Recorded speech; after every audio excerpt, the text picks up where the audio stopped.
Have you ever looked at a game that you haven't touched and decided, yeah, that's too easy. Let's remove a core mechanic. Disturbing the peace. Look into my eyes. Now tell me the things you love think about behind my back. The tenacity. I hold this heart to break down. It's too late for apology. It's going. Is all I got left. Welcome to Dead Space Remake, where I will be beating, penetrating, and stomping my way through the Necromorph army. The simple rule for this playthrough is that any weapons that can be equipped in the quick select menu can't be used. Unfortunately, I do have to have one weapon in my hands at all times, so the trusty plasma cutter will be acting as my boxing glove. If you haven't seen or remember any of the story of Dead Space, don't worry. I'll be recapping what will happen with some lovely drawings to correspond with it. We start off our journey on the USG Kellyan with Daniels, the computer nerd, Hammond, the leader, and Chen, the pilot, and a surprising kill count, and side character number 1. We are on our way to the USG Ishimura, a planet-cracking ship that is used to harvest planets and is currently harvesting the planet Aegis-7. And as the engineer of the group, Isaac Clarke, we're here to fix his baby up after receiving a distress call. At least that's what our job is. The main reason we're here is to see our girlfriend, Nicole, who left to the ship for some domestic something issue. I don't remember, I had a couple dozen too many beers that day. But anyway, I'm paying her a long overdue visit. On our way to the ship, we notice that there's no lights or communication, which is a perfect time to rob the ship. So we trust our good Asian driver Chen to get us on the ship. But the parking job was a little rough. We make our way inside and pass immigration without needing to hop any walls, since it turns out no one's home. Once I found that out, I immediately jumped at the opportunity to start stealing. But Hammond had to yell at me to do my job. After checking up on the ship, it turns out that the check engine light is on, so I did what I do with all my problems and covered it up. I was about to tell our group that I fixed the issue, but we ended up getting jumped. Chen seemed to be having fun, so we left him behind as we ran. If they found out my Jordans were fake, I wouldn't be able to show my face on the ship anymore. On my route, I came across my boxing glove. It was filled with some random shit, so I just dumped it out. In the next room, I find myself face to face with my first opponent, the Necromorph Slasher. This thing used to be human but had its genetic code altered by the marker, a spooky rock. This thing has 2 claw-like arms extruding from its shoulders with the strength to penetrate through someone in full combat armor and rip them in half, with its only purpose in life to find anyone alive and rip them a new one. So, with that knowledge in mind, I put my tank top on and proceeded to swing hands like I just baited out a PDF. But how old are you? 35. Do you look like you should be friends with a 13-year-old boy? Does it matter? With these hands, I managed to put down my opponent, but since I didn't have any alcohol in my system, they didn't let me bring any in the ship. I did get a hit once, but for the most part the Necromorph was stun locked, which was a great sign for me because I came into this game blind. The last time I had touched Dead Space was several years ago, and I basically have no memory of what happened in the original game aside from the major story points. Eventually I make it to the tram system, but my team's on the opposite side of the rail, and unfortunately the tram system is broken. After accidentally reloading my boxing glove, I find that the tram cart is broken and the data board for the tram system is missing, and conveniently for my teammates, everything's on my side, so I have to set aside my copper harvesting and set off to fix the damn tram system. The first thing I do is fetch the data board. While on my way to my destination, I make sure to scavenge for everything I can steal. Despite not needing ammo, I will be taking it all to sell later. Hopefully they sell alcohol here, or at least have some slot machines. I eventually make it to the maintenance bay where I get my first taste of getting jumped. Ah, shoot, only one please, just one at a time. Not one at a time. Fortunately, there are a bunch of loose canisters that explode upon being punched that I'm sure falls within OSHA standards. For future encounters, whenever I have to fight multiple enemies at the same time, it's quite difficult to go at it with just my hands, so I'll either have to rely on what my environment gives me or some of the other tools that I'll get in the future. After somehow getting lost in this straightforward area, I managed to make it to the data board where I find my first bench along with the node that I used to upgrade my suit.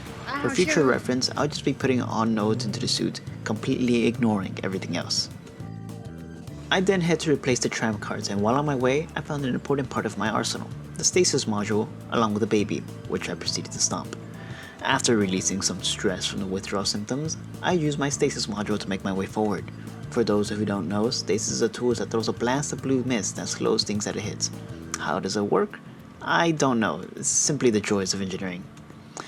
After some spooky events, I make it to the tram's location and replace it. With a stasis refill station here, slowing and beating on the necros was no problem. Once the tram card has been replaced, I get a call from the other two telling me that they freaking left my ass here and that I should go check on side character number 1, which went well. After leaving what I thought was me drunk driving again, I met the Necromorph Leaper, which is basically a dog that's missing its 2 back legs. These dogs are quite fast, so I rely on my stasis to avoid getting hit by them while fighting. They're lucky I just lost my damn car. The best way to deal with a dog is to stasis and stomp off their limbs, but they can be stun locked through punches, albeit a little more awkward. After that little fiasco and telling the other twos that the ship are gone, I'm told we got access to nothing. So we search for the captain's whereabouts and to find that he's dead. But fortunately for me, I could just pillage his body and steal the access codes. So I make my way to medical. On the way, I get a new suit upgrade along with selling all of my ammo, which will be bringing me a lot of money throughout the game. I also gain access to the Kinesis, which will be a major help in dealing with the Necros. Kinesis is basically the Force using artificial gravity fields. This tool is used to pick up and throw heavy shit at a not so safe velocity. How does artificial gravity fields work? I also don't know. More wonders of engineering. But with this tool, I can pick up pipes and even Necros mutated arm spikes and Uno reverse their asses. This also starts Chapter 2. With the start of Chapter 2, I gain access to the tram system and the pulse rifle, which is worthless because the only guns I need are these bad boys. After storing away the pulse rifle, I make my way to medical where I find the morgue has been barricaded. So what does Isaac think is the best way to remove a loosely placed barricade after picking up a tool that can lift very heavy objects? Well, obviously by blowing it up. So now I have to find a hydrazine tank and a shock pad to make an IED. Good thing I'm experienced with that. Oh, and I guess Isaac is too. So with that, I'm off to get a shock pad and get my first taste of using Kinesis in combat, and oh man, is it a game changer. Instead of beating and stomping every enemy, I simply staple them to the wall. Unfortunately, I had accidentally shot during this section hitting a necro, so I had to reset to the last checkpoint. Frick.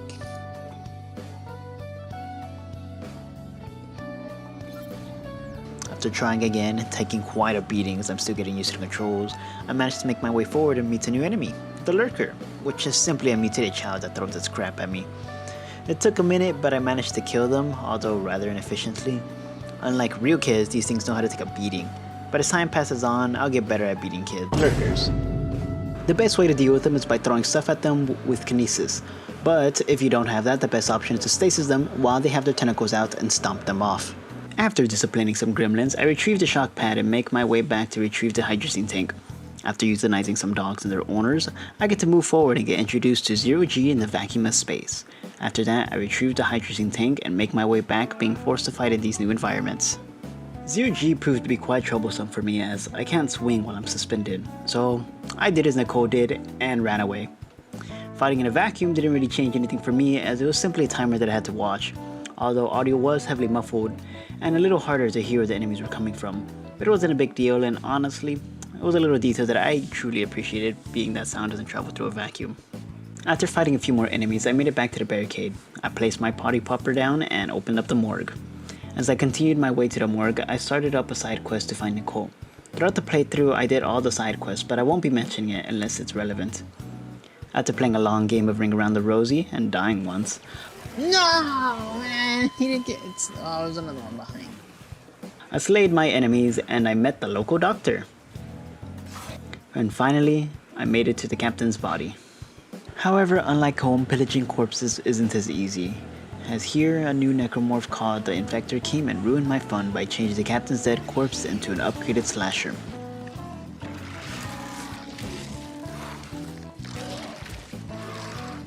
It's best to kill the Infector quickly to avoid said thing from occurring, but that can be hard at times when you're already dealing with another Necro. The best thing to do is yet again to stasis it and stomp it until it dies in hopes that nothing else gets in your way.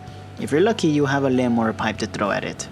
After throwing hands with the captains, I won, officially taking his place, so I am now captain of the ship.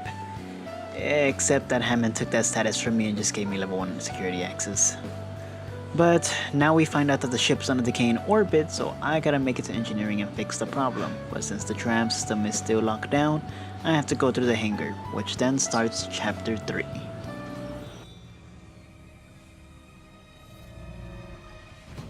After going through the hangar and throwing some canisters at some kids, I made my way into engineering. Once we get there, it turns out that the centrifuge and primary engines are offline, along with the fuel tank being empty, seemingly being sabotaged. But no matter, I'll simply go and fix the issues. I start off by fixing the fuel pumps along with finding the Ripper, which is immediately thrown into the Shadow Realm. I then make my way to the monorail. Oh, I hope I don't get like shot at or something.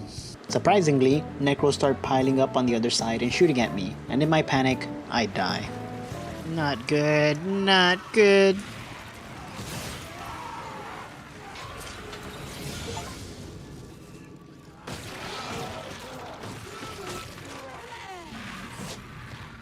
Boom! No, that killed me! Why didn't heal? I forgot it was a different button. I changed the button. I'm so stupid. Oh no, I have to go through all that again. But the second time went a little better, only losing about half my health instead. That's not what I wanted. Give me the claw. Ah! Ow! That's not what I wanted. There's the claw. Okay. After deciding that life support is overrated, I finished fixing the pumps and made my way to the centrifuge. On the way, I take a quick bath, and unfortunately, I dropped the soap. Oh, I'm dead. Whoa! This dude's riding him! I didn't even know you could do that! Not dead.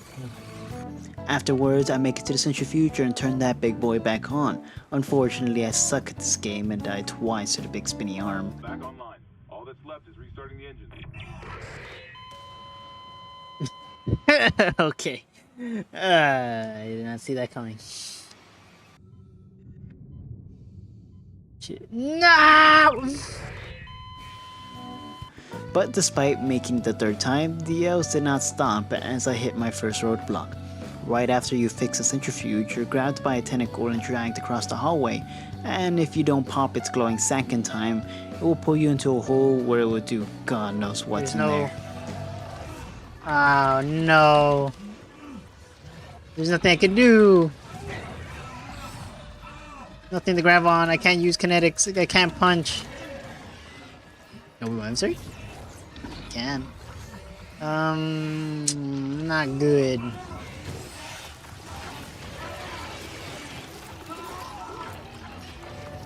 And well, the problem here is that 1, I can't shoot it, but 2, I also can't use kinesis. So that means I would have to figure out a different way to pass this area. I sat there for a while doing some research on if anyone had skipped this area, but my research came up blank. After a while, I decided to take a shot by throwing my boxing glove at it, which freed me from its grasp. But for real, I have failed the challenge, but that didn't mean I was gonna give up. Later on, I will come back and test out some different things, and you'll be surprised on what I find. But for now, I'm going to accept my defeat, and as punishment, I threw away all my meds.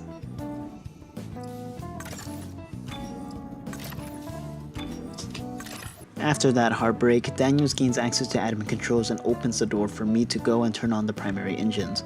On my way, I find the flamethrower, which means the pregnant Necro is coming soon. But I can't use the flamethrower to deal with the little roaches that come out of them, which means I'm gonna have to sacrifice some health to deal with them. Fortunately, there is a way to stop roaches from spawning. If you focus the damage away from the sack, she will die without spawning them. But that is rather difficult to do through melee, so I rely on kinesis if available. If not, I'm just gonna have to eat the damage. I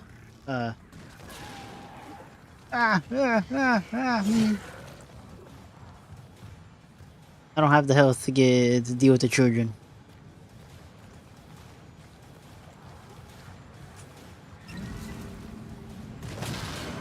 No!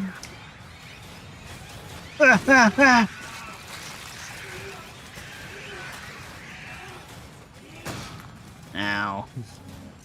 After kicking the pregnant woman, I made my way into the main control room for the engines and fired them up while dealing with the enemies that came my way.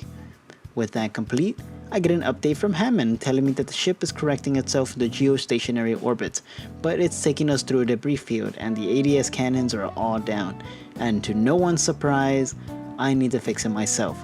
So I need to meet up with Hammond at the bridge to figure out what to do. And with that, we start chapter 4.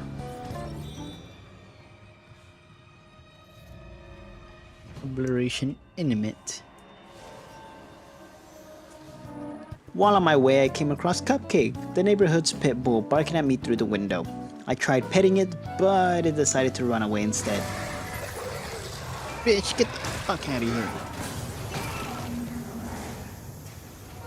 I finally meet up with Hammond and our old buddy Chen. Turns out that he survived.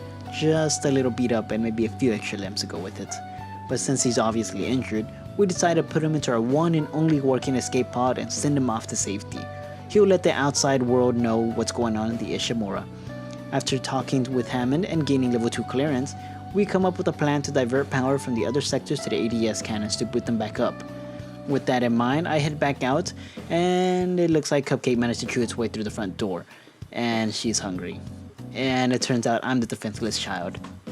Didn't help that my punches were equivalent to a toddler slapping a pit bull too. So after getting ripped to shreds, I took a moment to look at what it was I'm fighting.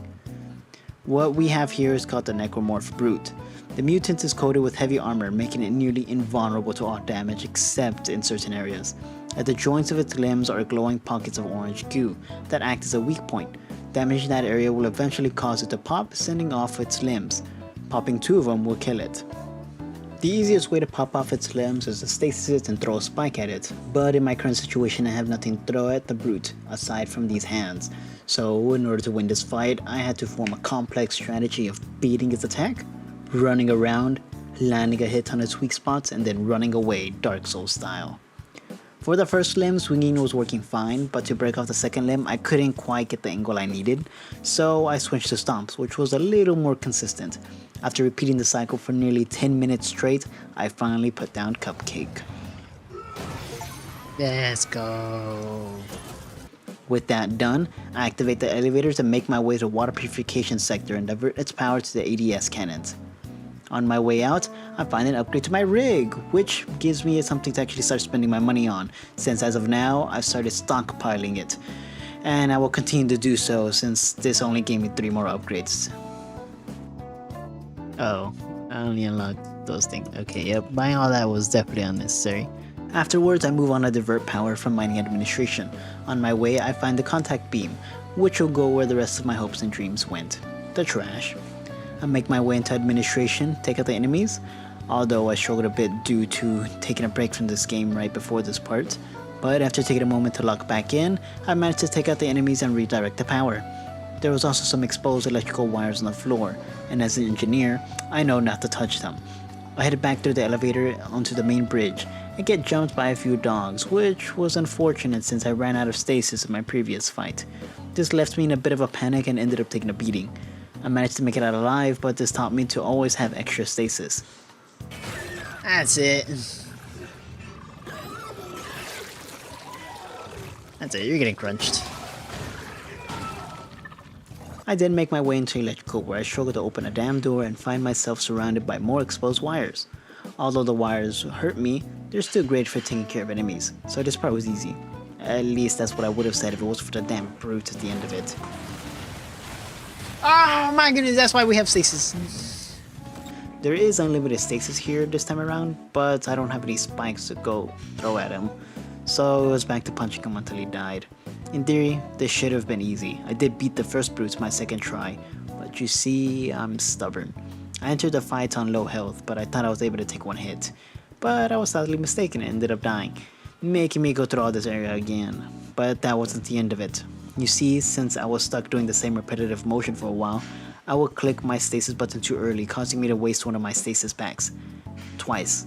And because I'm a greedy idiot that doesn't want to waste his stacks upon stacks of money, I simply restarted the fight out of frustration and decided to not make some stupid mistake. But don't worry, since third time was a charm and I managed to beat the brute and finally redirect power, which gave the cannons enough power to actually do something, if it wasn't for them not being calibrated. Hammond called me, breaking the news to me, which means that the only way to get them back up is to head outside and calibrate it to myself, which isn't concerning in the slightest. I head outside and make my way to the cannons, and once I do, it turns out in order to manually calibrate it, I have to aim my gun at the falling debris and call a shot. Well, by definition, it's not really firing a gun. I'm simply telling the autocannons what to shoot at, but I understand that some people might consider it as me shooting a gun, so even if I don't feel that way, I'll consider this part as a partial failure and add it to the counter. And no, there doesn't seem to be a way to skip this part either, as I need to finish this section to access the next chapters. After finally getting all the cannons up and running, the ship is more or less safe from complete destruction. Afterwards, I get a call from Nicole. Well, it seems to be more of a ship-wide broadcast saying that medical is a sanctuary, and since my whole point of coming here is to greet her, I make my way to medical, which starts chapter 5. Reiteration imminent. Oh, lethal devotion. Oh no. After reaching medical, I make my way to the source of the broadcast. While on my way there, I meet a new necromorph, the Guardian. The Guardian is basically what happens when you leave a special sock on the wall and it starts to come to life. In other words, it's basically a human that is melded onto the wall of flesh that's forming around the ship. As the name entails, the whole point of this mutant is to guard its area. It spits out little paws that shoot at you, along with insta-killing you if you get too close. In order to kill this thing, you have to rip off all of its tentacles. Normally you just shoot them off, but I can't really do that here. My initial attempt was just to throw stuff at it. Started off by first trying to get rid of the pods, then throw stuff at the Guardian, but I just took too much damage from the pods since I couldn't kill them faster than they were respawning. My second attempt started with me beelining it straight to the Guardian and stasis it before it summoned too many pods, and it just throws stuff at it. But since the stuff I was throwing wasn't spiked or anything, it didn't do any real damage. So I decided to smack it instead, and it turns out that the insta-kill move it does is based on an animation timer. If the animation isn't finished, then it can't kill me. So as long as it's stasis and it doesn't finish the animation while in stasis, I'm okay to get close. But unfortunately, I was a little slow with my stasis and got myself violated by the tentacles. The third time went a lot better, as instead of wasting time throwing stuff at it, I went straight to stasising it, and then slammed it while it was in its initial awakening animation. This position of its animation made it easier to hit all the tentacles at the same time, which let me kill it quickly. There we go. There's another arguably easier way to kill it outside of explosive canisters, but I won't discover that method till later on. After throwing some cans at the community plus sack, I make my way forward to find where the broadcast originated to see Nicole. I was about to give her a high five while she wasn't looking, but then I noticed that it was just a hologram, and it turns out that it was all a trap. I found myself hit by some stasis and with a man walking up to me, which reminded me of a very specific animation. The man that's about to molest me is called Dr. Chalice Mercer. Apparently he's the guy that's trying to cuck me, along with being a hardcore member of the religious group called Unitology, which basically worships the marker. Mercer over here wants to start something called Convergence, while having fun doing his own twisted experiments. It doesn't help that he's the second science officer, so he has access to a lot of resources, which explains how his stasis lasts fucking forever, while mine's only lasts as long as I do in bed. Fortunately, instead of killing me, Mercer decided to toy with me and send out his recent experiment at me, the Regenerator. As the name implies, this necromorph will constantly regenerate. No matter how many times you rip off its limbs, it will just pop out a new one. So I did what I did the other night, when the cops came and booked it. While running away, I got jumped by a bunch of sewer rats, which left me at literally no health. Ah! Ah, no! No, no, no, no! Oh my goodness! If the regenerator had just spat on me, I would have killed over and died. After that close encounter, I made it to infinite stasis, so I bullied the regenerator a bit and then managed to escape it. Or so I thought. As I made my way forward to the lift to lockdown, I find myself in an operating room being jumped by a bunch of necros along with the regenerator, and I made the big brain play of cornering myself in the smallest room possible. Ow, I screwed myself! With pure panic setting in, I just started swinging while throwing out some stasis charges. Despite even having one spawn right on top of me, I managed to survive the mosh pit and get out of the room. But in my panic, I had no idea where the battery was despite being in the same small room with it. Not good. Let me through. Why did it go to the noggin? I was aiming for the nibs, stupid leg. Oh my god, oh my god. Where's the battery? In an attempt to calm the situation, I left, hopefully despawning the regenerator, which did work. Yeah, freak this. I'm out of here. After finally finding the battery, I made my way forward. Where's the battery? There you are.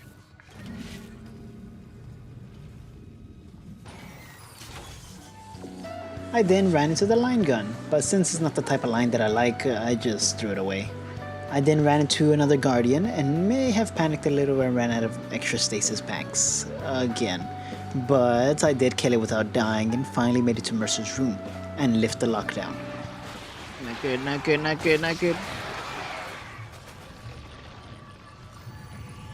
God!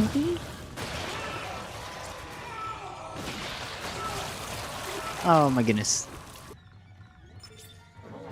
I started smacking some corpse to pass the time, but it turns out the corpse wasn't actually a corpse, but a guy that was sleeping. You're alive? Side character number 2 said that Mercer planted an anime convention in the hydroponics and the lack of deodorant is poisoning the air and slowly killing us all. Not only that, but he managed to concentrate the smell into medical. But fortunately, I got an air tank, so I just used the last of my stasis to run to the front and activate the filters. Ow!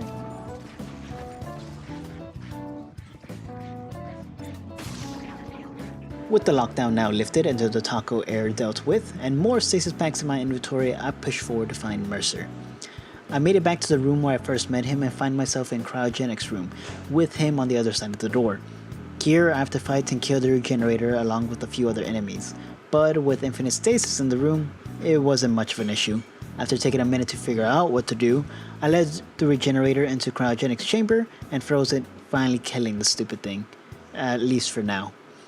With that done, I'm informed by Daniels that Mercer indeed did plant an anime convention into hydroponics, so we have to go and spray down the whole area with industrial grade deodorant, and with that, marks the start of chapter 6. Unfortunately, I can't just go straight to hydroponics from tram system, so I have to go to the tram maintenance to get there. Now, I do have a confession to make. I may or may have not lost most of the footage for chapter 6, simply because I forgot to back up my recording. So, for this part you'll be seeing some New Game Plus gameplay that I recorded. Again, I do apologize, and in the future I'll make sure to do better. But for now, let's move on. After going through tram maintenance, I make my way into hydroponics, where I'm given a warning by a hologram lady which I completely ignore. The first thing I see as I walk in is a workbench in the middle of making an M sign. The only thing that was missing was some liquid nitrogen, which I so happened to bring with me.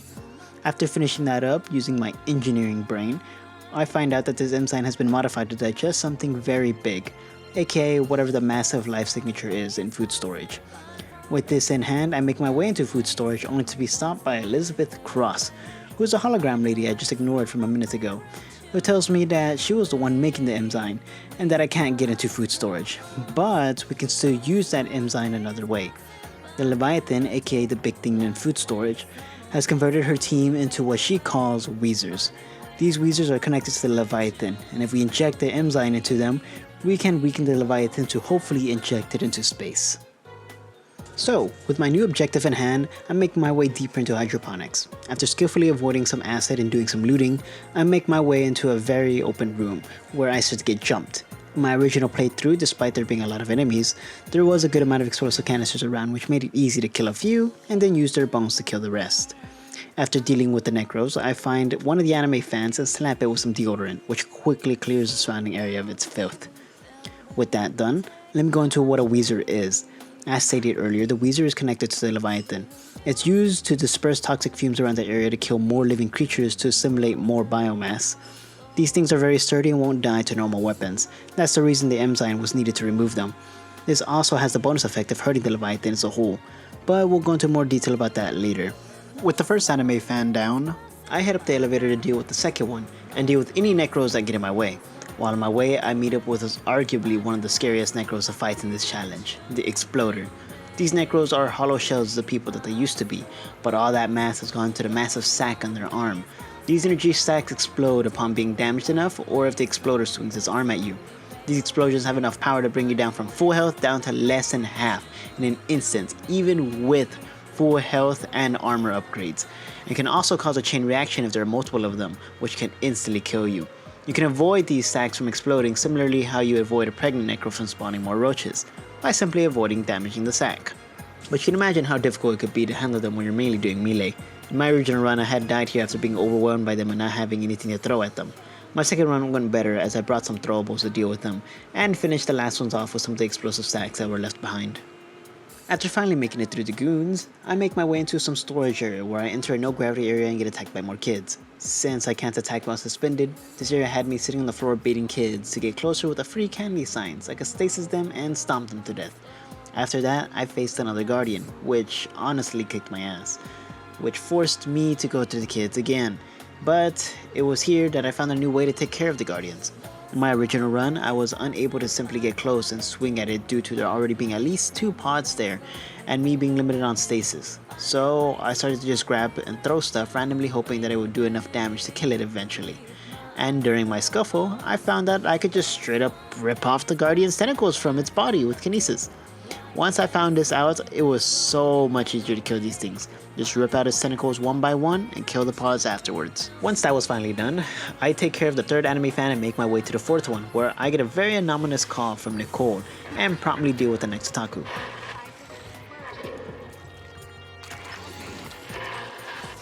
I pop a wall tumor and get jumped afterwards. After dealing with that, I head down and get put into a lockdown where I get jump scared by a brute. Fortunately, this one would be much easier to handle as I had something to throw at it, which made this fight a surprising breeze.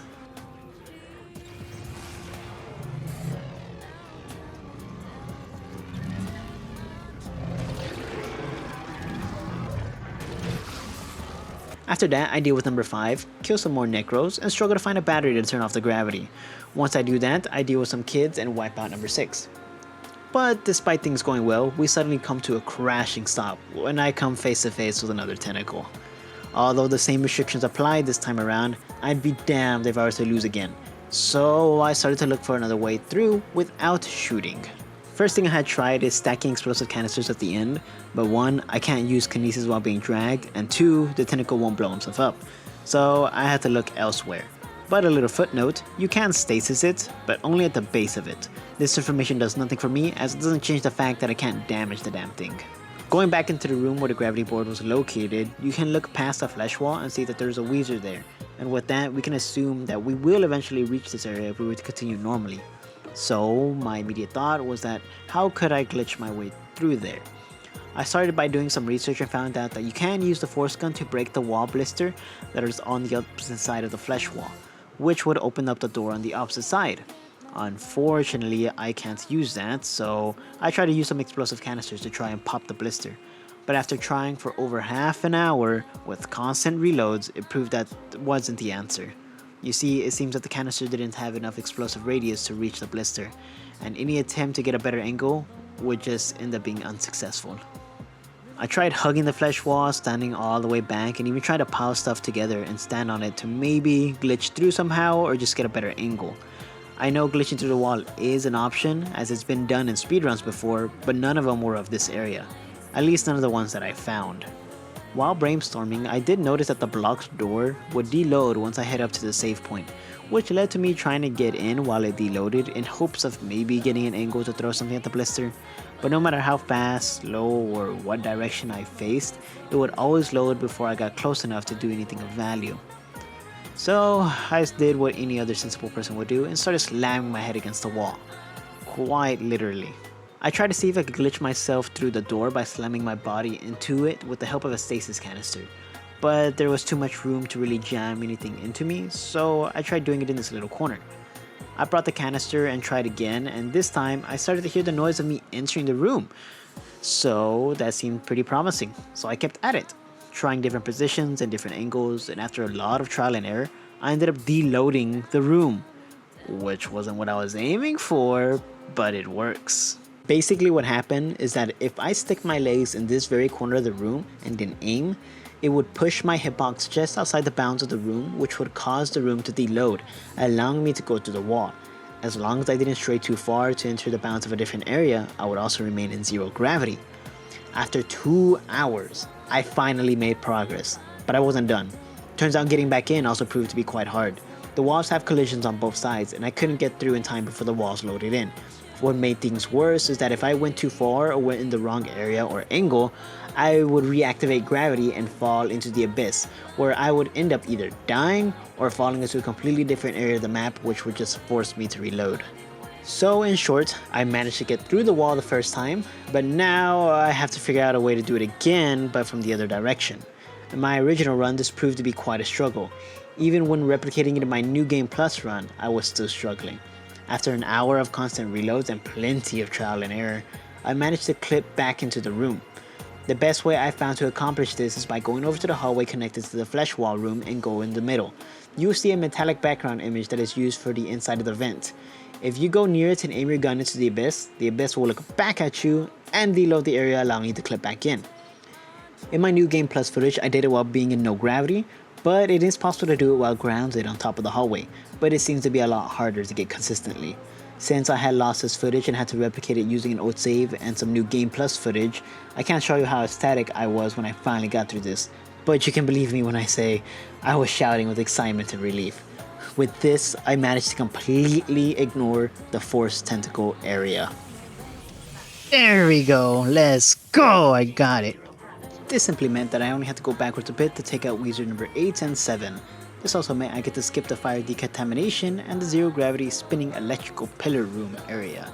I have no idea what that's about. Before we continue, let's do a little compilation of all my deaths here.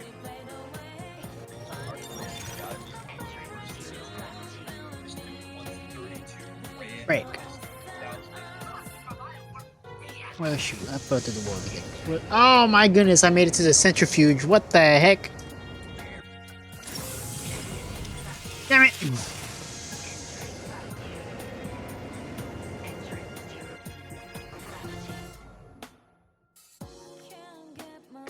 And I'm dead. Ugh. Damn it! Went too far. Oh, I fell down even further. Where the freak? I'm back down at the centrifuge.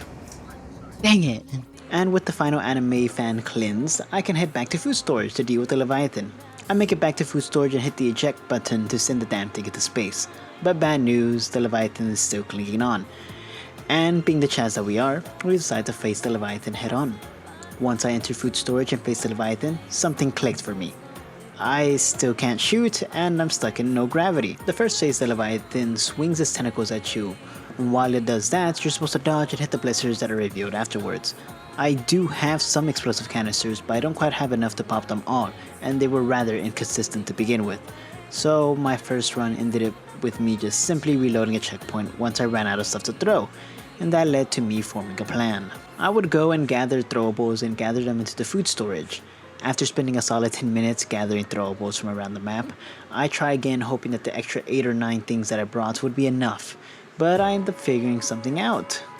When throwing a metal pole, they aren't used up when being thrown at the Leviathan, unlike when you throw them at normal Necros. This meant that I effectively had unlimited ammo, which made this fight way easier. After getting through the first phase, the Leviathan starts throwing explosive blisters at me, which threw me off the first time it happened, but it made the fight easier as I could simply pick them up and throw it back at him, which made the second phase go real quick. For the third phase, he resummons his tentacles along with releasing a taco stench that he had stored up, which still wasn't a problem as all I had to do was throw a few more blisters back at it, which finally sent it off to space. Okay.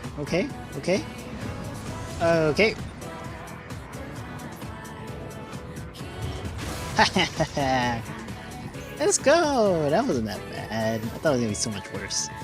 With that done, I get a call from Cross telling me that her boyfriend was working on a beacon in the mining deck, and we should go find him. Daniels then followed up and tells me that I can reach the mining deck by going through the locked door in Cross Station. With that, marks the start of Chapter 7. Let me... Oh, there's stuff. I'll come back to it. I make my way into the mining deck and unlock the tram station. I then get a call from Daniels and she tells me that everything is going to shit in the mining deck, unsurprisingly. We also get a message from Hammond and immediately lose contact again. I'm sure he's fine. After that nice conversation, I make my way into the big elevator and head to deck C, and unsurprisingly, I get jumped in the elevator. And I won't lie, I kinda got knocked around a lot in this fight, but I managed to make it through in one piece. Ah, shoot, we're not done! Once reaching deck C, I find that the miners and the engineers booby trapped the hell out of this place, but the traps were fairly easy to navigate, so it was more of an issue for the Necros than it was for me. After that, I met the local drama queen, who was obviously fine with that full health bar of his. If anyone would be crying, it should be me. You look pretty healthy. After that little show, I deal with some Necros, and I see the reasons why I would never want to enter the shop's autosuit configuration.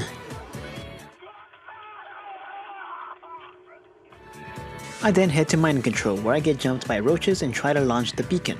But the launch tube is jammed, so I have to go find the SOS beacon myself and steal the admin rig too. With another mission at hand, I'm off to processing to find the admin rig.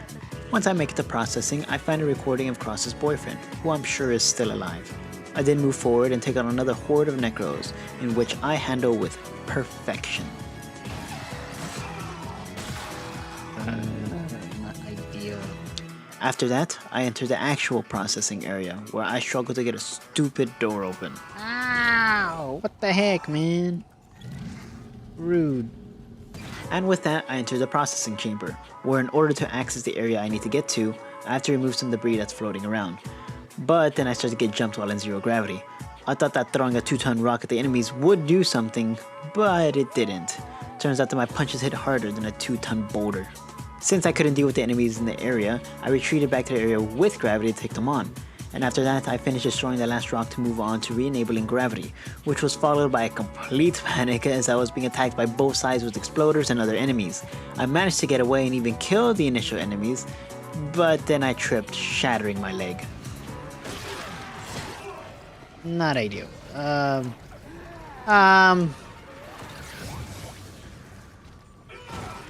Please don't explode, please don't explode, please don't explode. No! Oh, we got another one of these.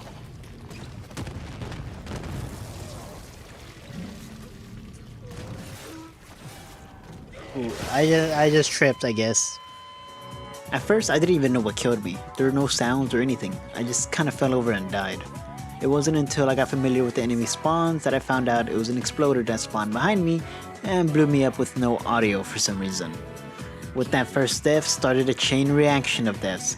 First thing I did was touch the big laser out of curiosity and learn that although I am stronger than a 2-ton rock, I am not stronger than the laser. Okay.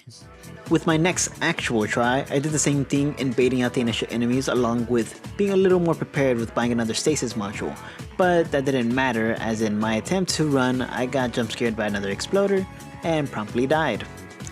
And my next 4 attempts did not go that well either. With tilt kicking in, I only continued to make more mistakes. No! I'm already dead. Oh. That's not the correct thing. I'm dead. Oh my. It's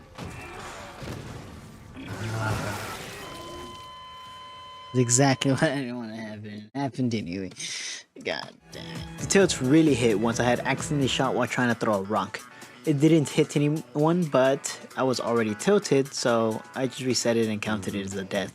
After that, I finally decided to lock in, and by that, I mean by not being as greedy and using my stasis.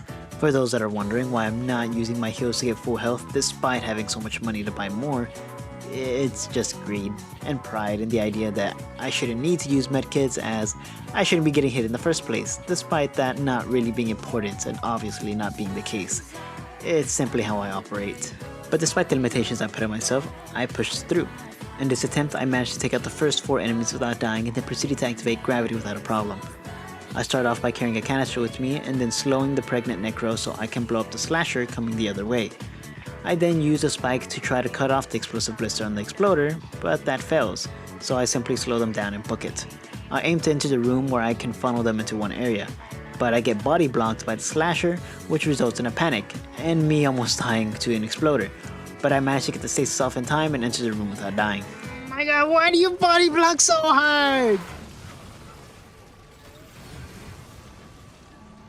They start to blow each other up, but there is still more on their way. I could stasis them, but I didn't have anything to kill the exploders without blowing up the sacks and killing myself. I then see a vent with a fan, and I tried to get it to throw it at them, but fortunately for me, one of the exploders actually went off, killing the others with it. I assume me approaching it started the animation, and once the stasis wore off, it finished it, finally blowing up. And with that, I finally managed to beat this damn area. During the chaos, I had picked up the admin rig, which gave me clearance level 3. I quickly picked up the loot that was thrown about and made a new friend. With all that done, I made my way back to the elevator and head down to maintenance. While going down said elevator, I got a call from Hammond, who was apparently venting or something. I was too busy playing with a fan blade till I got a headache. I definitely need some alcohol soon. These withdrawal symptoms are starting to get strong. After that, I made it to processing, where I find myself in a very goopy area and deal with another guardian. But there were some canisters here, so it was pretty easy to take care of him this time around. I go through a little area and collect all the loot and logs that I don't need while fending off some more necros. Ow, shoot! After that, I make my way into a trap card, which can mean only one thing: that I'm gonna be shot at, and with no way to shoot back at them. Although that did end up being the case, the game was nice enough to give me some canisters, not only to fight back, but also to block some of the projectiles. The only damage I took was me blowing myself up, until one of them got a sneaky shot off right when I was getting off. Ow, what? Ooh. After that fun amusement park ride, I met Nicole, my beloved. However, there's also a massive hole in between us, keeping us from our embrace. What's more odd is that she wants me to come over, which was the opposite of her reaction the last time we met. Maybe she finally realized what she's been missing. Or maybe it's some sort of Stockholm syndrome. I'm not too sure. But anyway, while she tries to open the door for me, I start to get jumped, and I got 2 men leading to me dying rather quickly. My second attempt went better, as in I accidentally shot and had to reset.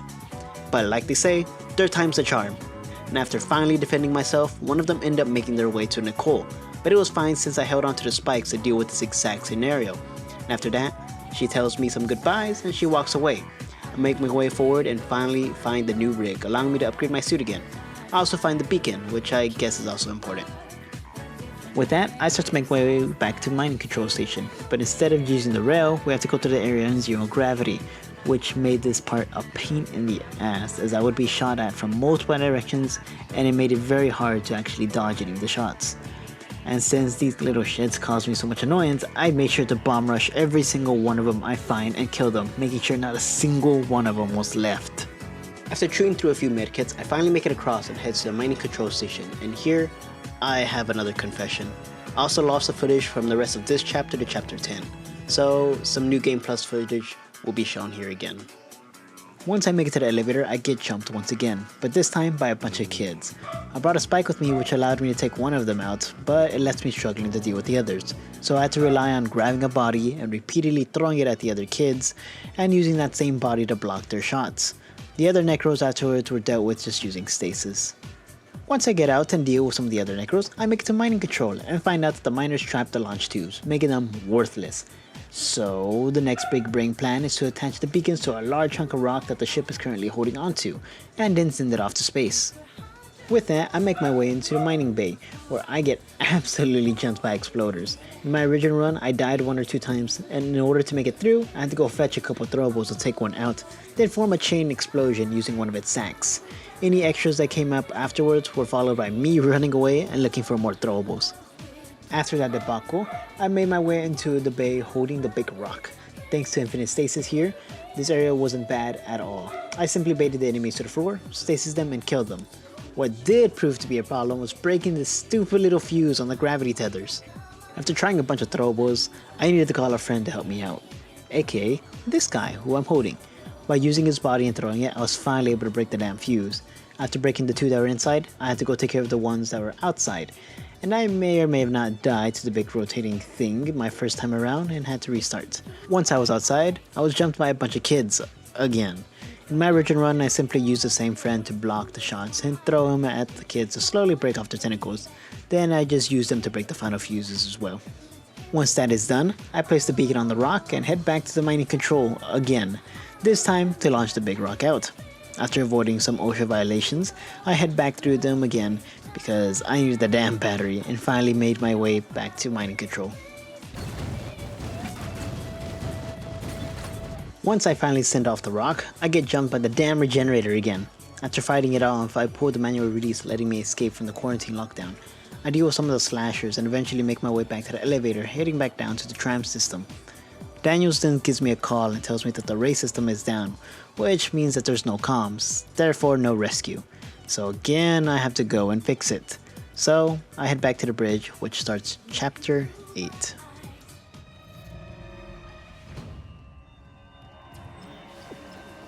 Once I make it up to the bridge, I get another update that a very non-suspicious military ship called the USM Valor has heard a distress call. So now we have someone to talk to once we get the damn array fixed. Once I enter the bridge, I get jumped by exploders, which initially had me panicking as all hell, since I had basically nothing to throw at them in this room. My first playthrough I died a few times, and at the end I had to rely on spamming stasis to either bait the exploders or kill the other necros using the body parts as weapons. After that fiasco, I made my way down towards the comms arrays, where I also dealt with some guardians, which were no longer a problem since I could rip off their limbs. After that, I make it into comm array where I deal with some necros and start doing a puzzle, which took me a minute, but I eventually did get it done.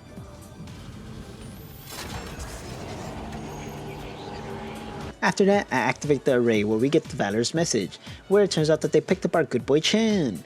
But then we remember that Chen isn't feeling so well, so we try to warn him, but the antenna used to communicate to them isn't sticking out since something is blocking its path. So we quickly head outside to see what the issue is. Once I make it to the airlock, I found out that there's a little bit of something stuck to the side of the hull, just a casual 10 tons of Leviathan. Since we lack time, we decided to go out there and deal with it ourselves. And here we kind of have another roadblock. You see, we're supposed to use the ADS cannons to kill the Leviathan, and even though it still don't particularly count it as a fail, I still wanted to try and do it without the cannon. So I started to run tests. This time when fighting the Leviathan, there are 3 sacks you have to destroy. Dealing damage to the sacks isn't a problem, as I could bring stuff from outside to damage it, but the problem lies in the armor that protects the sacks.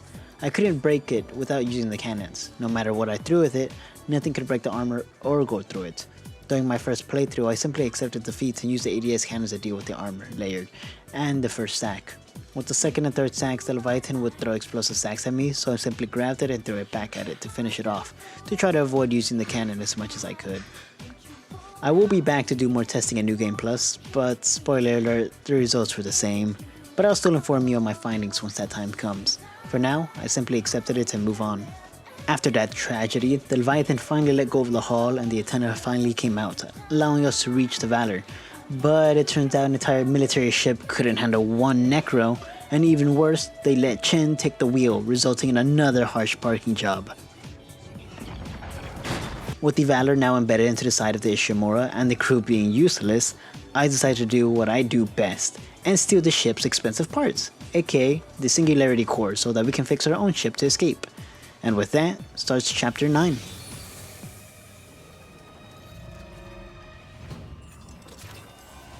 While breaking into the Valor, I'm informed that the Valor was carrying a 12 megaton nuke, which is now unstable and getting ready to explode, which is stupid as that means that the Valor either removed a lot of safety measures or it tried to activate it beforehand, because in reality these things have so many safety measures to avoid a nuke from randomly going off from a crash. Anyway, I now have to do a crash course on how to be a nuclear engineer and stop it from blowing everything up, and honestly, I should let it blow up at this point. But anyway, with that information I push forward and I'm introduced to a new enemy, which will be the bane of my existence. The Twitcher, which is basically a normal necro that's been infused with a stasis module, resulted in them having a lot of speed and even worse, being resistant to stasis, and as someone who relies heavily on stasis, this is a big problem. In my original playthrough, I would get my ass beat every time I would run into them. In order for me to avoid taking damage from them, I would have to have at least 2 throwables ready to kill them before they would reach me. You can't really stun lock them as you would other slashers. So if you have nothing, then you have to be ready to take quite a bit of damage. And that's exactly what I had to do half the time, which resulted in me burning through a lot of medkits in this area. After finally dealing with the first Twitcher, I moved forward to an elevator where I first had to go get a battery for it, and get jumped by another 2 Twitchers. I believe I did die here, but after panicking to all hell, I managed to grab a few throwables. I was able to kill one and use the other one's spikes to kill the other. After that, I finally made it to the nuke where I'm jumped by exploders, which I can't let explode otherwise they'll set off the nuke.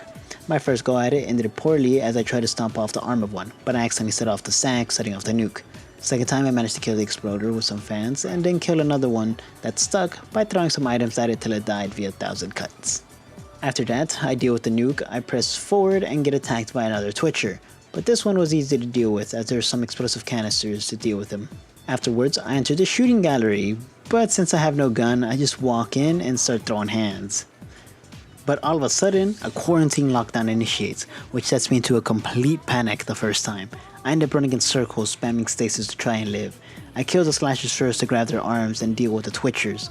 After that, I use the limbs I had to kill the exploders, which I then use its sack to deal with some of the last enemies. After that shit show, I had completely run through all of my meds and most of my stasis in my original run, leaving me honestly pretty on edge, as I wasn't sure where my last checkpoint was.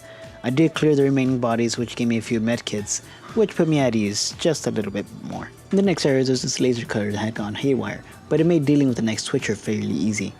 There was also the stasis recharge station here too, which made me feel a lot better about my situation. After that, I make it to ship's cargo bay, where I'm jumped to all hell. Twitchers, brutes, slashers, kids, dogs, gooners, name them and they're here. Fortunately, this place has 4 things to help me out. It's big and open, has lots of throwables, infinite stasis, and exposed electrical wires. Using a combination of all these things, along with spamming all of my throwables at Twitchers, I managed to make it through this area, albeit still fairly roughed up. Afterwards, I finally make it to the engine room, where the fire suppression systems are down, because of course they are. This means that there's a lot of fire all over the place that will kill you very quickly. Even in New Game Plus, while on story mode, I died, so you can imagine I died here a few times in my original run. The necros that came through weren't much of an issue, since I had a full bar of stasis. After re-enabling the fire suppression system and turning on the elevator, I make it to where the Singularity Core is located, where I find Hammond, who somehow beat me to it. Not only that, our old friend Chen dropped by to say hi. After Hammond and Chen have a passionate hug, the both of them explode to their overwhelming love for each other. After that lover's quarrel, I reach over the remains and grab their Singularity Core. I'm then informed that the ship's gonna explode, so I gotta dip, which I do avoiding all the enemies in my way. I then get flung out of the ship and manage to grab onto the large antenna, which pulled me back in, taking me with it.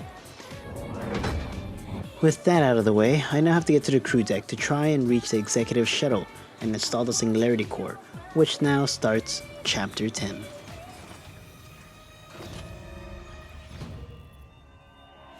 I'll make my way to the crew deck through a side passage in the bridge. I deal with a few necros and make my way to the tram station where Daniels gives me an update that the entire area has been locked down by someone. But not only that, once I locked in, it seems that everyone put a bag over their head and drank the punch.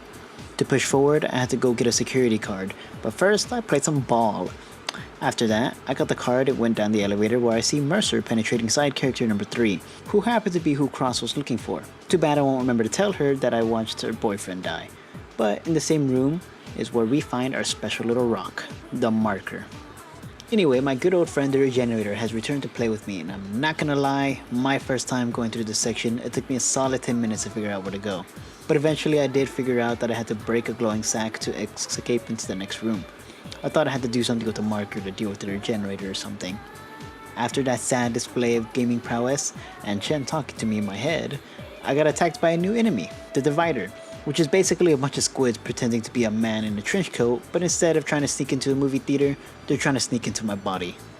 These Negros come to you looking like Slenderman's extra chromosome cousin, and when you start to rip them apart, they break into different little squid creatures that will attack you independently from the main body. These guys aren't that big of an issue since they don't deal that much damage, but you can't really avoid taking damage without stasis, so I just slow them down and stomp them till they no longer move. After that, I find out that I need to be following the tendril to destroy its sack and continue moving forward. So I follow it to a little projector room where I'm finally back to my original footage. I promise that I have everything else backed up, so no more random New Game Plus footage. Now, some updates. I have now included the cannon shots in the count of 4 shots, and I have died a total of 44 times at this point. But I also have a new ability, the Prototype Stasis module, which is obtained by completing the premeditated malpractice side quest. After completing chapter 9, I went ahead and started completing all the side quests that I had access to once I concluded this mission. And to be honest, I was just doing this for completion's sakes. Most of the rewards from the side quests are of no use to me, so I never paid attention to what I was getting from them. I didn't even find out where I got this upgrade till I started writing the script for this video. But anyway, after realizing I now had this upgrade, it proved to be very useful in so many ways. What it does is that it adds an electrical charge to your stasis, which will stop enemies in their tracks, along with doing a little bit of damage to them. With that out of the way, let's get back to where we were.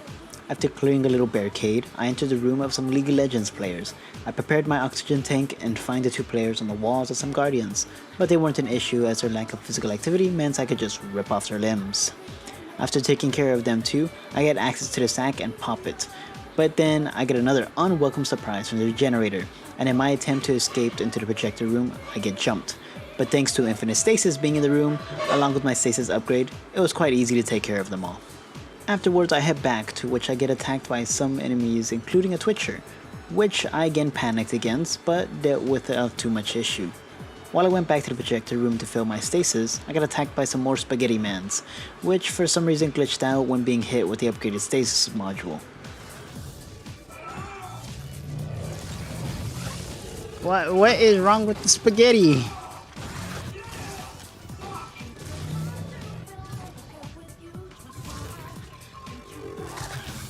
What the heck?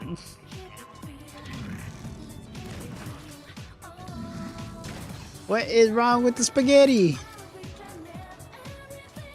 Spaghetti man, what the heck? I broke spaghetti man.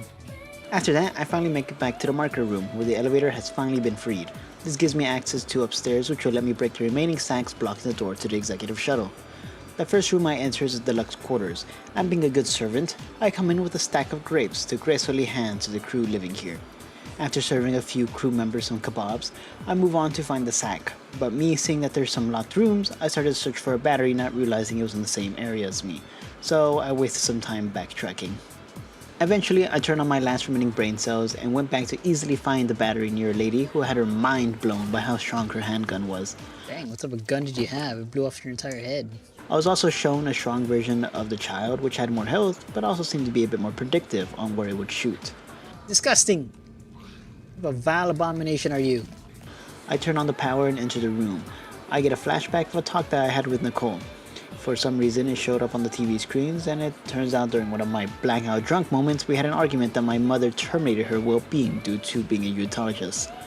After being forced to watch this boring telenovela and repressing that memory once more, I make my way to Nicole's room to see her being pressured by Mercer, but I didn't pay attention to what exactly was happening since I was busy playing Tetris. After that, I finally head back and destroy the sack, where I end up getting jumped by the regenerator and a shit ton of enemies, resulting in pure panic to settle in. Oh, shoot. Ah, oh my goodness, he hit me. I just need the regenerator to despawn. No! Ah, fire! Ah! Things are not going to plan, things are not going to plan. Ouchie. Pick it up! After getting so much hit thrown at me, I managed to kill all the necros, forcing me to eat through a few of my large medkits. But nonetheless, I made it out in one piece. Spamming me. Ow. After playing a quick game of bowling and doing some looting, I made my way back to the marker room where the next room had been opened up to me. I then head into the executive quarters and loot the rich and head into their bathroom, where I get attacked by a few sewer rats. After breaking the sack, I predictably get attacked. Even though there are a lot of necros, my prototype stasis module let me easily deal with the first group, which gave me plenty of troubles to deal with the rest of the enemies. Another note, during my lost footage, I also got all the rigs for the master key, which to be honest was worthless as all I got were nodes, money, and weapon upgrades, which did nothing for me. But I thought I would still mention it since it gave me a lot of money that I didn't really use. After spending 5 minutes trying to enter a secret code in the wall, not realizing I had to enter it somewhere else, I moved on to the next room that opened up, the chief's office. Once I enter this room, I am met with Dr. Kine, which tells me that I have to send the marker back to Igus 7, since there's a hive mind down there and has been awakened by the marker, and that sending it back will send it back into a slumber. Now, being that this man looks completely sane and not at all being manipulated by the marker, I choose to believe him with every fiber of my body. After his long yap session, I break the final sack and make my way into the marker room, where the doors to the executive shuttle have been opened. But before I get through, I of course have to deal with a bunch of necros jumping me. Despite spamming the hell out of my stasis modules, I got overwhelmed and killed by an exploder and a slasher giving me the 1-2. And what sucks even more is that I didn't save, so I had to go all the way back, re-loot everything and sit through Dr. Kine's yap session again. No, no, no, no! No! Oh, come on, man. There's so many slows, more and more kept piling on. Oh, this stupid cutscene again. After all that, I made sure to save this time around before jumping down the elevator. This time I came a little bit better prepared. I used a pole to kill one of the necros and used the spikes to kill the others, leading to me chaining spikes. I also continued to spam stasis to keep them at bay. I then ended up hacking off one of the creeps off the exploders and using it to kill the last one. Although before I continued, I searched up what I had to do with the secret code, and I found out I had to go do it in the break room, which I did real quick, and it gave me this cool little tune. After that, I head back and install the Singularity Core onto the ship, and then run an engine test, which leads to the regenerator showing up once more along with plenty of other necros. Fortunately, there was infinite stasis here and plenty of fire cans, but the stupid Twitcher kept spawning, absolutely doing a number on me. The worst part was that I didn't realize I had to kill the hunter for a solid minute, but once I did, it was easy to send my friend the engine and set it off, finally killing it. Afterwards, Mercer was mad at me that I killed his little pet, and was then killed by the hive mind, which is great and all, but what's not good is that I'm being dragged by another tentacle, and since I have to activate the scene to continue the game, I had no choice but to deal with it. What was more annoying was that since my gun wasn't upgraded, I was struggling to kill the damn thing, resulting in me dying a few more times before finally killing it. Finally, it took me wasting my goddamn stasis module. That failure resulted in me adding another force shot onto the counter, but don't worry, I'll be coming back to this area because further testing will reveal something quite interesting. For now, let's just move on. And with that, this marks the start of Chapter 11.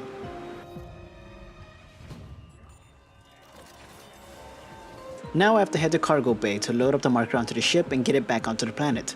Once I make it there, I find myself being camped by an exploder, but it was nothing a little fire extinguisher couldn't handle. To move the marker, I have to destroy the stacks to clear the loading area. Once I start moving the marker, I start getting attacked by necros. This would prove to be quite an annoying fight as there's a lot of enemies coming out. Each time I made progress in moving the marker or clearing the area, more will spawn, resulting in quite a few enemies piling up. For the first part, I was doing well funneling them and keeping them in place with stasis, but I made the greedy mistake of not healing more, so at some point when I threw some grapes to deal with some necros, I blew myself up, forcing me to restart the area, making me waste the last 10 minutes of non-stop fighting. But even worse was the fact that I got teabagged by a damn necro after that play of the game moment. I blew myself up, oh my god, and he teabagged me, oh my, the disrespect. This time I was a little more aggressive on killing them quickly, which worked well for me. I was able to finish the area the second time around, only taking another 10 minutes. I still took a beating, but that doesn't really matter when you have all this money racking up. Now with the marker loaded, I have to meet Dr. Kine at the hangar. As I make my way there, I get attacked by some more enemies which I deal with ease. I have to then load the marker onto the ship, which was a little annoying since this area was in zero gravity. But since there were areas I could stand, I could just bait the necros near me, stasis them, and stomp them to death. There was also some leftover explosive cans to help me out. Afterwards, I then head back inside back up with Dr. Kine, but Daniel shot her mentally stable boy in the back and took the ship, leaving both of us behind. But don't worry, I made sure Dr. Kine made it to heaven. As Daniels leaves, she tells me that she's part of EarthGov and was sent here to make sure the marker was undiscovered and whatnot, since it's no good for humanity, which is pretty evident based on what's going on around us. With that yap session done, I get a call from Nicole telling me that I could bring back the ship from flight control. So I head over there and find Nicole, who I gave a warm welcome that I've been trying to give her this entire time. Despite bringing the ship back, Daniels does escape using an escape pod, but that doesn't matter as I can now get off to Ishimura. But before I do that, I have a little side quest of 100%ing the game the best I can. I head back trying to get all the voice recordings and weapon upgrades that I can, along with keeping an eye out on any other areas I may have missed the first time around. During that journey, I find a little room that I missed my first time in the mining area, which I kid you not, I spent over 10 minutes trying to open this damn door. I was throwing explosive cans, spikes, stasis bombs, and every other little thing that I could throw at it, but nothing would break the stupid little lock.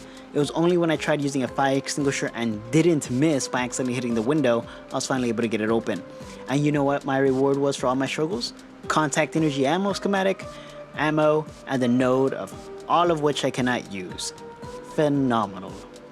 After that colossal waste of time and confirming that many of the other things that I was missing I couldn't get to anymore, I finally make my way to the ship and head off to Let's I go. guess 7. That's just about everything here. After getting back on the ship with Nicole, I started driving and I thought I would be okay since I hadn't had any alcohol, but I was still having blackouts in the middle of the road. Fortunately, I think autopilot was on, which saves my bumper from being all torn up again. And we're here already, dang. With that landing, we now start the final chapter. Chapter 12. I said this. My goal here is to move the marker to some pedestal somewhere else in the facility, and real Nicole is now telling me that the spooky rock changes us and recombines us. But fortunately, there seems to be some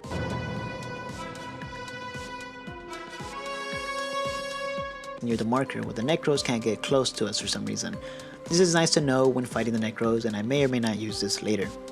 With that 100% accurate information that I will put all of my faith in, I will do as she says and start moving the marker into the facility. And what's going to be a common occurrence for this area is that I need to do stuff to make the marker move, which will summon more enemies for me to fight. The first wave of enemies was easy since there was infinite stasis, and with my upgrade on it, I started to bully some of the Necros. In my next area, I dealt with some Guardians with ease, but I couldn't move the marker since the area didn't have power, so I had to go fix it. I go into the generator room where the walls of flesh have stopped the fans from moving, and to start it back up, I had to connect some batteries to jumpstart it. But now the stupid part. Instead of being allowed to come back from where I came from, I have to go through the fans to get out.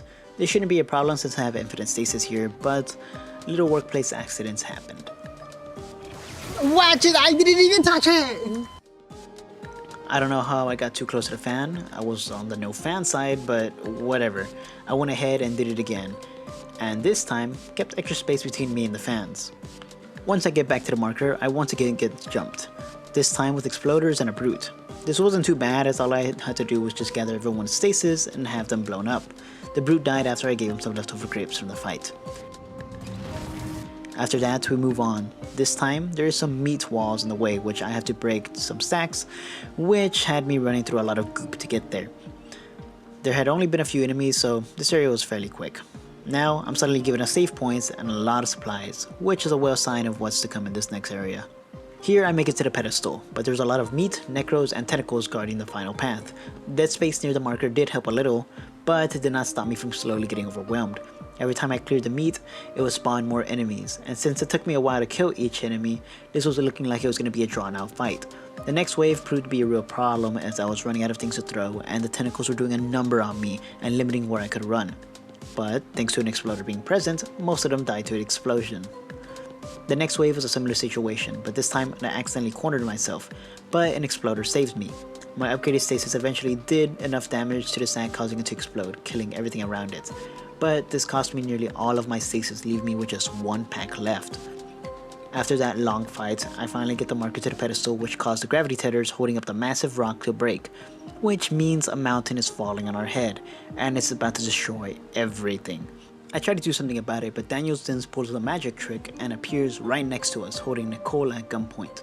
She then does something uncalled for and shows me the full clip of Nicole's message, showing me that she terminated her well-being at the end of it. At least I know she passed due to her drug problem, and not by my hands. Whether the drug problem was caused by me is none of my concern though. But Daniels isn't done with her magic trick, because she transforms definitely real Nicole into Miss Cross. Apparently we were seeing each other as significant others, which is another power of the marker. But we are not done. As for Daniel's final magic trick, she makes Cross's vital signs magically disappear. With that done, I officially make my way to the final section of the whole game. That fight with the hive mind, and oh boy, is it a doozy. We start off this fight by having the hive mind throw its tentacles at me, while I'm supposed to shoot the glowing sacks on its face. But here's the issue, I can't shoot. The game is giving me a lot of ammo to complete said task, but I simply cannot comply. So I started off by spamming my stasis at it. Since I already know the taser effect can damage enemies, my assumption is that it could damage the hive mind too. But here's the problem. I couldn't tell if I was doing damage, and it didn't help that I was coming to this fight blind. But I did get a confirmation from the sack twitching. How much stasis will it take before I pop one? Oh, did it do damage? Was I not doing damage this whole time? Probably. I still couldn't tell if my stasis were truly hitting all the time, but now I know that I could damage it. So I kept going. After a few minutes of constantly running back and forth dodging tentacles, I popped the sack. I got one! But I ran out of stasis. What's worse is that now I was starting to throw out explosive sacks. Since I was basically out of stasis, I tried to smack the explosive sack to see if it gave me any stasis, which it did not. I also couldn't pick them up. For a solid 5 minutes, I was testing to see if there's anything I could do to damage it, along with throwing away all of my ammo to see if the game would throw me a bone and give me some resources. But I was wrong and just died shortly after. After that fight, I did some research and made a miraculous discovery that no one else has done this. So yet again, I'm left to figure out something on my own. So, after wasting my time on that, I did the next best thing I could think of and filled my inventory with stasis modules. I went to the fight again, and this time with plenty of stasis and a strategy to boot. What I would do is just bait his attack in, wait for him to roar, and the roar would bring him just close enough for my stasis to reach him, dealing some damage. After doing that for nearly 4 minutes straight, I popped the first 2 sacks, which starts to make him spit out more explosive sacks again. After every 2 swings he would send out a sax, and in order for me to avoid him, I would have to go in a bit of a circle and make my way forward and dodge the tentacles to get close enough to hit him with the stasis. Took me a while to find out, but my strategy would end up being wait for the sacks to be thrown in the back, move to the side while they're being spit out, and the last ones are being thrown out, make my way to the front, dodge the tentacles and hit him with stasis, and repeat. After playing my little game of Ring Around the Rosie for 5 minutes straight, I managed to pop another sack. Or did I? He did an animation of getting hurt, but he still has the remaining 3 sacks left. At the moment I didn't know what happened, but I'll explain what happened later. For now, I just accepted it and continued my little pattern. After a few more minutes, I finally got another sack. Then 30 seconds later, I got another one. Now there was only 1 sack left, so I kept going. After another 4 minutes, I did it. I got another sack, which means this phase is done. With that phase done, the hive mind starts throwing out some necros at me. Took me minutes, but I killed them all, and then I got sneak attacked by the hive mind, which grabs me and pulls me into the air. At this moment, I pause the game because I know what this is. It's another tentacle area, where I'm forced to shoot back in order to get released. In this moment, I try to do some research to find anything that could help me, but I came empty-handed once more. After a while, I made the decision to start spamming stasis and to see if it did anything, and lo and behold, I died. It was either I was not hitting him or I was not doing enough damage, but I didn't want to give up just yet, so I started to run some tests. For testing, I wanted to go to the final area as fast as I could, so I upgraded my plasma cutter to get there faster. I went in to try and get to the tentacle phase, but after killing the necros, something happened which some of you may have noticed. Instead of being pulled, we went into another phase, and at first I was confused as I thought maybe the phase was just a bit randomized, but since I haven't seen this phase before, I'll try to beat it using the stasis even if it was just a test run. In this phase, the hive mind opens his chest and swings a few times, spitting some acid at you. You're supposed to pop all the sacks and he will do more attacks every time you pop a sack. I just repeated what I did before and just spammed stasis. After about 6 minutes I broke all the sacks, and that's when I was joinked by the hive mind, and that's when it hit me. The phases aren't random, I skipped the phase. When the hive mind did her animation last run without breaking any of the sacks, it was the internal sacks that I had broke. Turns out that I could damage them using stasis even while they are tucked away. So once I finished killing the necros, it went straight to the tentacle phase since all the sacks were already broken. Now that I got a chance to do the tentacle parts again, I tried spamming stasis again, and died again. But the discovery did mean that I could just skip the whole phase, which made my life easier. So I went in for another test run with a plasma cutter, but something even weirder happened this time. This time, while in the second phase, I used my gun to try to speed things up. While I was there, I decided to shoot a few stasis charges to try and kill the last sacks through the animation to speed things up, but this caused something weird to happen. When I popped the last sack, I was ready to be grabbed, but I never was. The hive mind was doing the animation of me being pulled, but I was still on the ground. At the moment I was confused and was just walking around waiting for something to happen. Eventually it played the sound of me being killed, but I was fine. Once the animation was done, the hive mind froze, solidifying the fact that I had just soft locked myself. While here, I try to see if there's any way to glitch myself out or maybe do damage to the hive mind, but nothing was working. After a while, I finally decided to reset and just do another test run, with it ending the same way. I ran a few more tests, and during those tests I found out that one of the upgrades of the plasma cutters makes my swings knock necros onto the floor, which would have been very useful throughout the playthrough. But oh well, you live and you learn. After a few more attempts I decided to finally end it and just eat the 4th shot.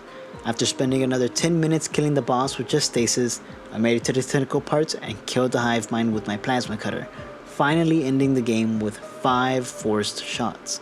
2 being tentacles, 2 being cannons, which I really don't count, and 1 on the hive mind, and with the final death counter being 56 deaths. But I wasn't done. Now that I had access to free play, I went in to not only try 100% most of the game, but also to redo some of the parts where I had failed in, and also to make up some of the lost footage. I entered to free play in story mode to speed things up and to see if it was easier to make it past any of the 4 shot areas.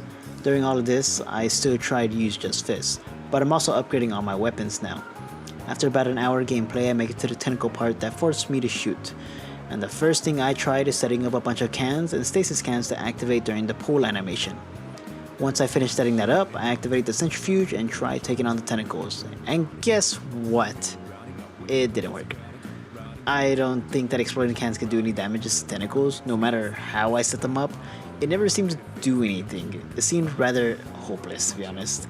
But during one of my many attempts, I found something interesting. If you stasis the base of the tentacle, it slows it down. This gave me hope, but despite that, I still didn't have enough time to kill it, so I decided to reset a previous checkpoint and set up the cans where I could activate a stasis can early to buy me more time. It took me a minute to set up and go through the centrifuge again, where I definitely didn't die, but got back there and started grinding more attempts. And after so long, I got this.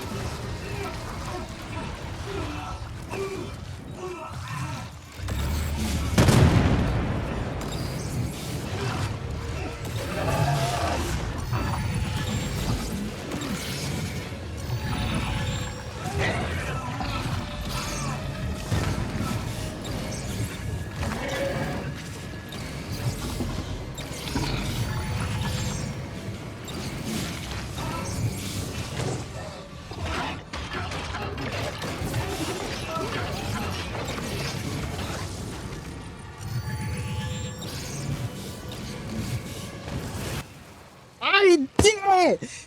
Let's go! Ugh. Yes, I killed the tentacle without shooting my gun, which means I can take 1 off the 4 shot counter.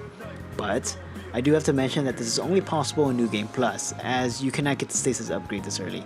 But nonetheless, I consider this a massive win. With that done, I made my way forward to the next area to run some more tests. I skipped the first cannon area since there's no way to calibrate the cannon without shooting it. If you guys figure out something, please let me know in the comments. After some more gameplay, I make it to the second Leviathan fight where I had to use the cannon to break its shell. I spent over half an hour throwing all of my stasis at it and smacking its tentacles, but nothing. Nothing I did seemed to do any damage to it. I feel as I could get the Leviathan to be affected by stasis, and I could hurt the sack through the shell, but I couldn't even reach the Leviathan. I tried so many different angles to see if it would hit, but nothing. I feel that maybe with stasis cans I could hit him, but I definitely didn't have enough stasis cans around the map to kill all 3 sacks. So I'm just going to consider this a fail. The only way I could see this being done is if I find an area where I could glitch my way out and be allowed to get closer to the Leviathan, but I was unable to find an area where I could, so I decided to move on. Skipping forward, I make it to the last tentacle part. With the knowledge that I picked up from the other encounter, I thought this would be fairly easy, so I went in and started slowing it, but it wasn't enough, and I died. No problem, I could just try again, but there is another problem. It's not working. Why is it not working anymore? Well, that question had stumped me for a while. I died nearly a dozen times before I figured it out. Turns out that if you load from the last autosave, then the stasis doesn't work on it anymore, which means you have to go from a previous point, which would be the moment I plugged in the Singularity core. This is quite far away since I had to kill the regenerator first, but since this is story mode and I know what to do, it's not too bad. And the moment you kill the regenerator, everything else despawns anyway. Once I got grabbed by the tentacle again, I tried once more, and it worked, but I still died. So I tried again and again, but then I ran into a problem. The save I was relying on was an autosave, and every time I got grabbed by the tentacles, it would make a new autosave, which means that after reloading enough times, I lost my autosave. The worst part was that since I was speedrunning, my last save was from over a chapter ago. After that, I did the only thing a sane person would do, and I did it all again. I went back and made my way over there, but not just that, I did set up some work before that. I made my way back to where the tentacles would pull me and bring a bunch of cans. I went to hydroponics and spent quite some time to gather all the cans that I could and put them onto the tram. My plan was to set up a chain of explosions that I could set off at the start, and this chain of explosions would activate a stasis can at the base of the tentacle. After painstakingly setting everything up, I saved and made my way back to the tentacle section. I get pulled by the tentacles and figure something out by accident. During the first few moments of you being pulled, you can stasis it, buying you even more time. With that information and the chain that I set up working perfectly, I still died. Oh my goodness, it's working.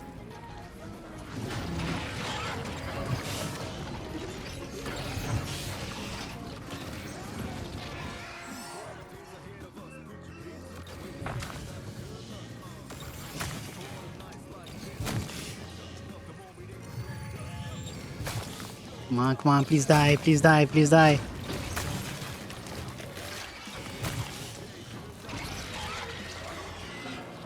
How did you not die? This was heartbreaking, but no matter. I would simply try again. This time, I hit it early, giving it me more time, and I hit more precise angles, hitting it in the base more often. And well, you can see the results for yourself.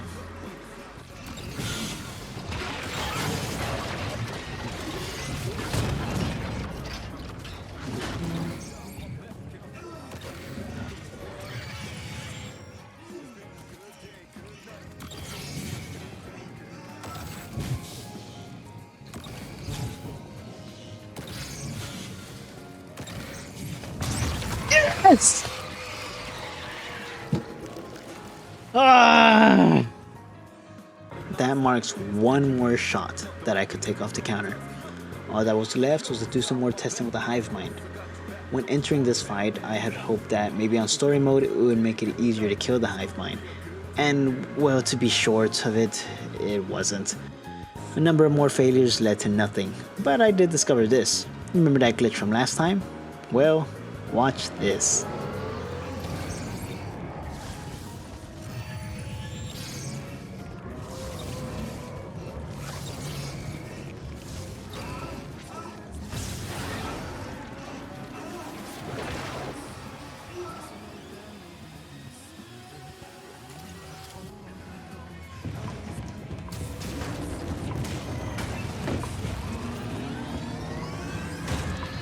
Uh-oh. I think I broke it.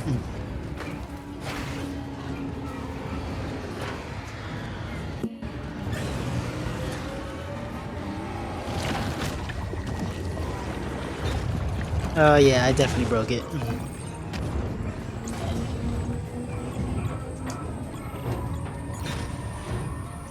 Oh no. What happened?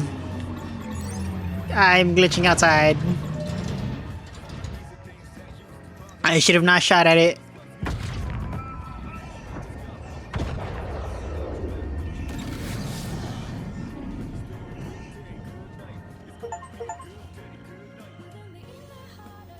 Despite my failure at the end of it, I consider this a great success.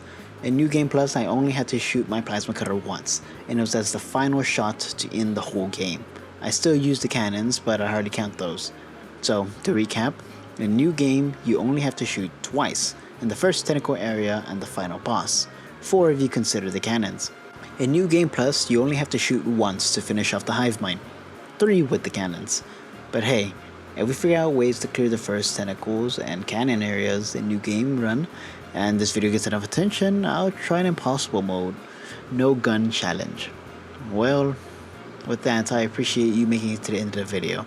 I'll try to do more fun challenges such as this in the future, and if you have any recommendations, please leave them in the comments. I'll try my best to read them. I did stream everything on Twitch, and in the future if I decide to run more challenges, I will be streaming them there too. Although I haven't streamed in quite a while due to life, so if you don't want to miss it, please consider subscribing. With that, thank you again, and I'll see you next time.